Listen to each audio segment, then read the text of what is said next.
Yo guys, what is going on? JPS back for another video, and today we're going to be learning how to make steak and kidney pie, which sounds not the best just from the name, but we're going to see how it's made. This was highly requested on my last video I did a couple days ago on how to make bangers and mash, which actually turned out to be looking really good, and I actually want to try that at some point. But yeah, if you're new here, hit that like button, hit subscribe, check out my Patreon, link is in the description. I post all types of unreleased reactions and things that get blocked here on YouTube, along with the In-Betweeners movie. I'm watching the second one pretty soon, so if you want access to that, make sure you join the Patreon, follow my Instagram.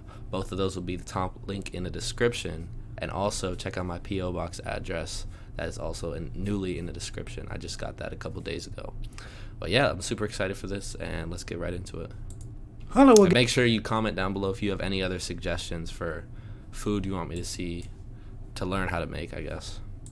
Hello again, my name's John. I'm a retired chef from the northeast of England in the UK, and welcome to my latest video.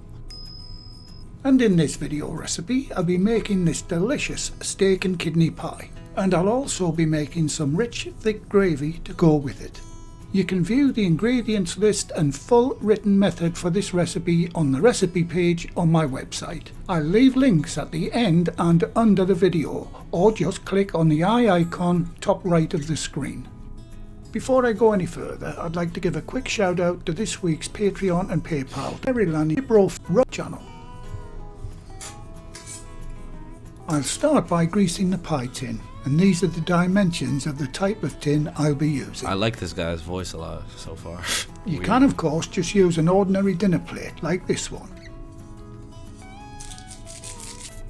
Now I'm using lard to grease mine, which is pure refined pork fat in my case, and if you don't use pork products you can use butter, oil or shortening. But if you can't use lard, it is the best release agent. Okay, it'll be a while before I need this tin. I like to keep mine in the fridge rather than let it sit around a warm kitchen. I'll start the recipe by making the steak and kidney pie filling, beginning with dicing the onion as shown.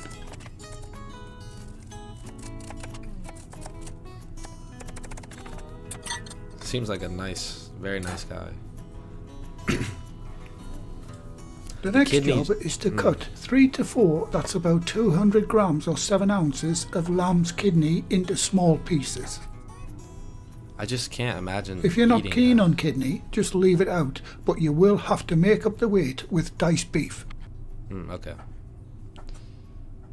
I'd try it, it just sounds nasty. When cutting the kidneys, cut around the tough white fatty tissue in the middle of the kidney and discard it.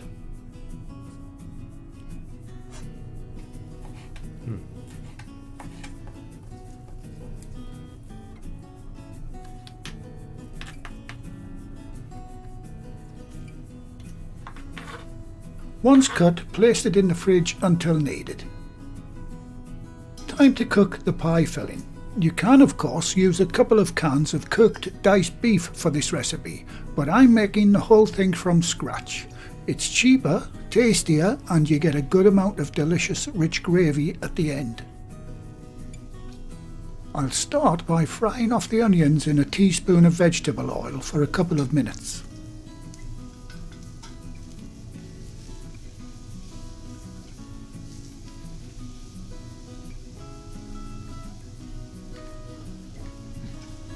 Next is the 900 grams, that's 2 pound of good quality lean stewing steak. Looks good. Don't forget the ingredients list and full written method for this dish is now on the recipe page on my website. Next I'm adding a pint of stock. I'm using chicken stock, but any stock will do. And if you're feeling adventurous, try half a pint of stock and half a pint of strong stout beer. Guinness is ideal. Guinness, wow. And to give it a bit more flavour and colour, I'm adding a couple of these crumbly stock cubes as well. Okay, I'll give that a good mix. I'm also adding this bunch of fresh thyme leaves. If you can't get fresh thyme, use a teaspoon of dried thyme. There's no need to add the kidneys yet, they'll go in nearer the end. Okay, I'll bring that to a simmer, cover the pot and set the timer for 1 hour. You can of course make this pie filling way ahead of time, even the day before. Okay, while the meat's cooking, I'll make the pastry. I'm using my processor to make mine. It's much better and easier this way. But if you want to know how to make it by hand, check out my chicken and mushroom pie video. There'll be a link top corner of the screen. First, I'll add the 340 grams, that's 12 ounces of plain or all-purpose flour, followed by the 85 grams, that's 3 ounces of butter and the same amount of lard or shortening. And I'll give that a quick burst until it resembles fine breadcrumbs. Next to go in is the salt, followed by the 150 mils, that's 150 grams, that's 4 ounces of cold water. It's important to get the correct amount of water, so if you've got digital scales, it's always more accurate to weigh it. Okay. Right, I'll just let the machine go. Once it starts riding around the machine, as you'll see, then the pastry's done. And there it goes. And in real time, using the processor, that only took about 1 minute and 20 seconds to make. Not only is it quicker to use a processor, it's much better as it keeps everything cold. And pastry likes everything cold. That was so convenient. Right, I'll cut it in half, wrap it in cling film and get it into the fridge for at least 30 minutes before using it. And to remind you, if you want to make this pastry by hand, check out my chicken and mushroom pie video. There's a link top right of the screen, at the end of the video and also in the description box under the video.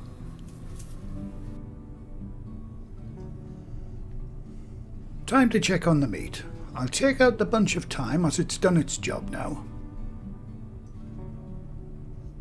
And it's time to add the chopped kidneys. These only take a few minutes to cook. And like I said earlier, you don't have to use these kidneys in this recipe, but they do impart a fantastic flavour into the pie. Okay, I'll bring that back to a simmer, cover the pan, and once the time's up, I'll check to see if it's tender enough. To thicken the filling, I'm using corn flour. You may know that as cornstarch.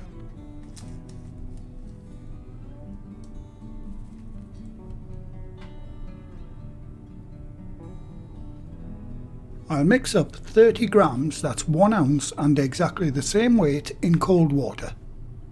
Okay.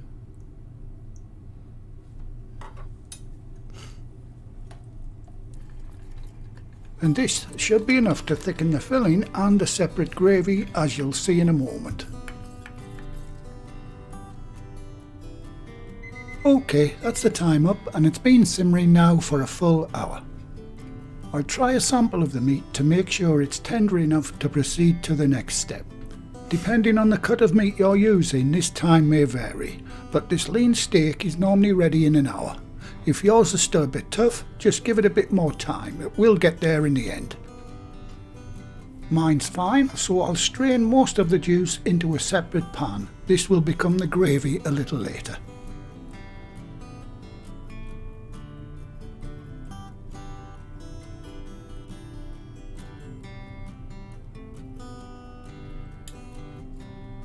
And leave about 1 inch or 25mm in the bottom of the pan.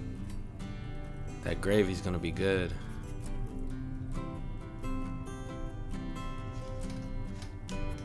Now that the kidney's cooked, I would actually eat it, definitely.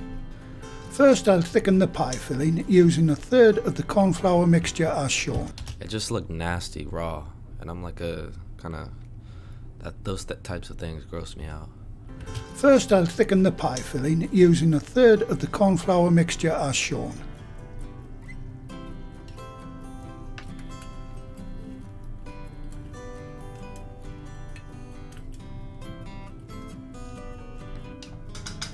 Once that's thickened, the filling is done. Set it aside to cool. A little tip here, if you want it to cool a bit quicker, sit the pan in a sink of cold water. And while that's cooling, you can thicken the gravy with the rest of the corn flour. But just add a little at a time to reach the level of thickness you prefer.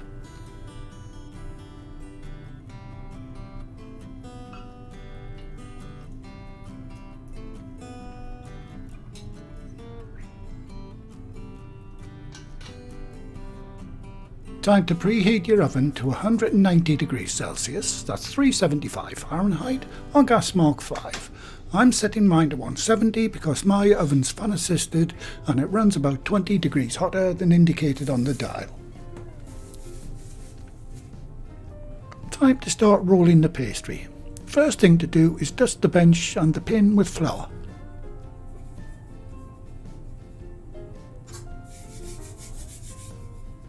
If you're not familiar with rolling pastry, this is something you need to practice at to get a feel for it. The only thing I'll suggest is roll backwards and forwards in straight lines and turn the pastry 90 degrees. It's so satisfying watching this.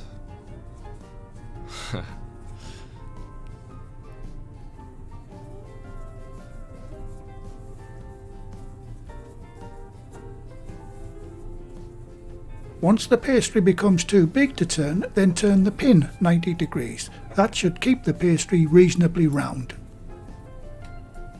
Check with your tin that your pastry's big enough, then simply roll it onto the pin and roll it off the pin onto the tin. Oh, Make sure you nice. tuck the pastry right down into the corners of the tin. A little tip here, for those with long fashionable nails, make yourself a little ball of pastry, dip it in flour and use that to push down into the corners.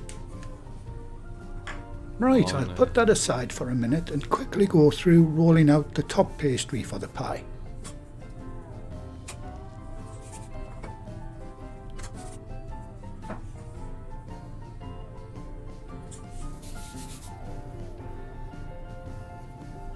OK, that's the top ready to go. Now, to stop the bottom of the pastry from lifting in the oven, prick the base with a fork as shown. And before anyone asks in the comments, no, the pie filling will not leak out through the holes. So many people ask that question with my apple pie recipe. Time to add the filling. I need to try this, bro. This joint looks good.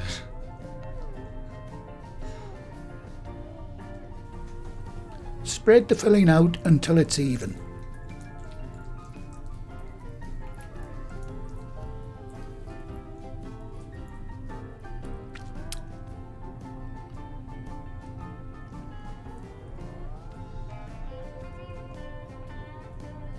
Once the filling's evenly spread, brush water all around the rim.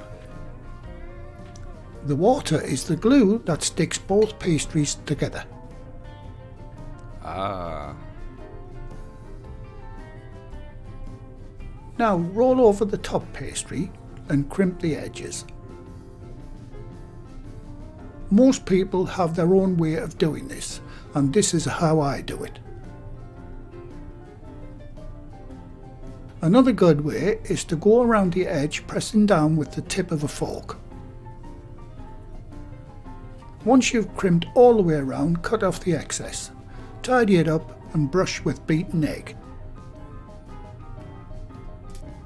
The excess pastry can be rolled up into a ball, put in a plastic bag and frozen. You can use that to go towards the base of your next pie. Smart.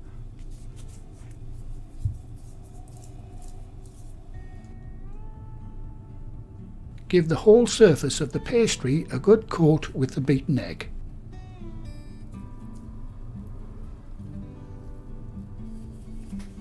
After you've done the egg wash, it'll need vent holes. For this type of pie, I simply stick a few holes around using a fork.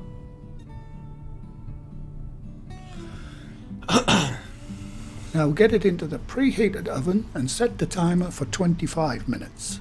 Remember, the filling's already cooked, it's just the pastry you need to concentrate on.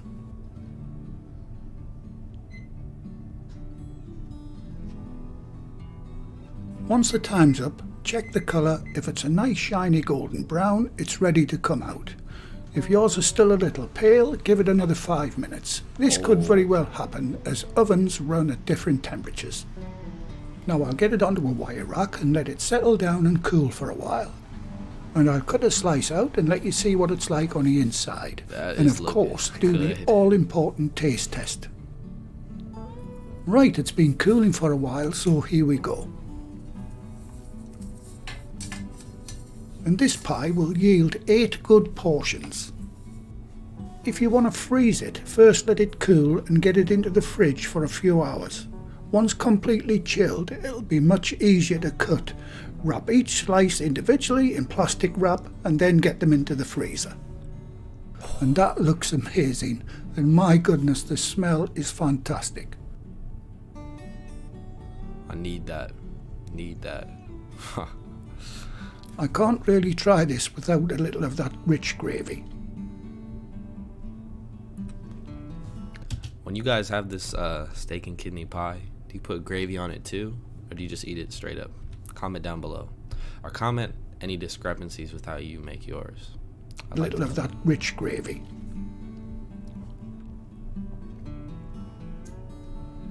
Right, I'm going in. Said I'm going in for war.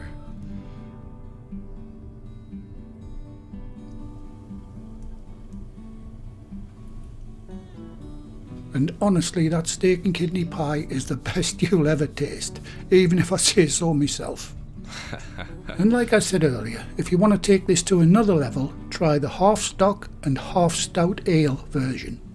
And that's another thumbs up, my friends. And once again, please help Bruh, that dude just had the nicest voice. I don't know what it was about it. But yeah, that was steak and kidney pie. Make sure you subscribe to John Kirkwood for making the video. That was a really good video. I don't even know how to make it, but I could just tell it was very accurate just because he seemed very authentic. But yeah, thanks so much for watching. Like I said, comment down below how you like yours, and I'll catch you in the next video. Peace.